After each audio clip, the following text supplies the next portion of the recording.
Hey, hope everybody's keeping safe and well. I want to discuss pricing in this market and why it is so important to price correctly and probably price keenly. Now, nobody wants to sell your property cheaply, and I actually don't believe that's possible nowadays.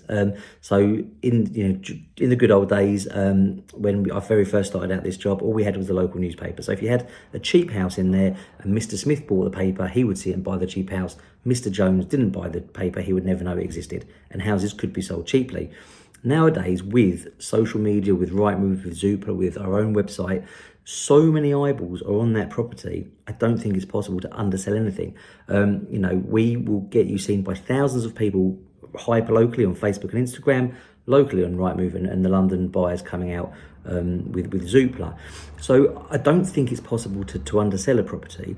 However, I do believe it's possible to outprice yourself and have your property almost go stale on the market, which happens quite quickly nowadays, and everyone's expecting everything to move at a very fast pace.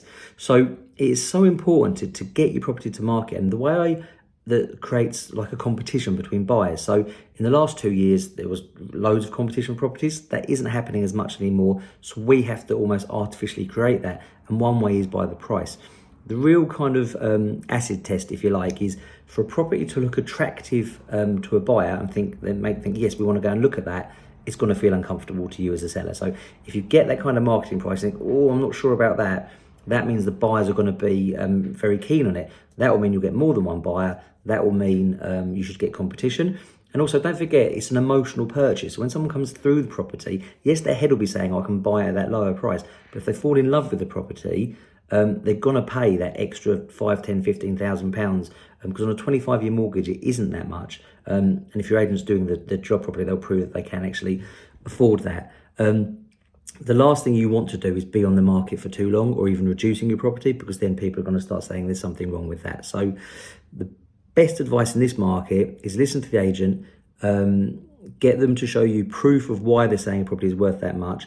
And yeah, the kind of acid test, if you like, is if it feels slightly low to you, that means it looks great to buyers. That's where the competition comes in, and that's where you should get the best price for your property. But providing you are on social media and all the portals, I don't think you can undersell your property in today's market.